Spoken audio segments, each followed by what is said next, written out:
Timu ya Sports Club Villa yemu ku timu 16 ezizanyira mu ligi y'eggwanga ey'okuntiko eya Uganda Premier League eno nga season ewedde yamalira mu kifo kya kusatu.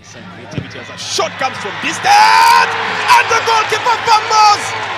We talked about timu eno olwaleero eyanjudde Dusan Stojanovic enzalwa ya Serbia okugitendeka ku ndagano ya myaka 2 era agenda kusikira Jackson Magera abadde mitambo gya timu eno season ewedde. Because of many coaches, good coaches and employees in the club who is in the past raised the performance and achievement on the highest possible level, I have obligation to continue on that path which brought a lot of joy to entire Sport Club Villa family.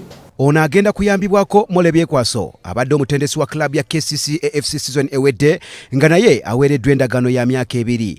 Tiimu tekoze bubi, tiimu ebadde egenda kutwala ekikopo naye ebiwe bityo ebibeera ati batuwadde omulimu tugenda kulaba nga tukolera wamu ne coach nina omuyamba kuba nina experience mbaddeko assistant manager banga deni nkoze ne ba coach Mutebi nkoze ne baani nembadde successful. Timu eno era eyanjudde Isaac Mwesigwa ng'akulira emirimu ono nga season ewedde abadde ku timu ya Express FC mukwano gw'abangi. Daniel Bakaki amyuka president wa timu eno agamba abantu bano babalinamu essuubi okubawangulira ekikopo season ejja. Mwami Magera abadde mulungi naye olw'ebigendererwa byaffe bye tulina tulaba nti batukyusaamuko technically tujja kutuuka mangu ku kye twagala okutuukako. Sports Club Villa yekyasinze okuwangula ekikopo kya Uganda Premier League ng'ekirina emirundi 16 wabula nga yasembayo okukiwangula mu mwaka gwa 2004.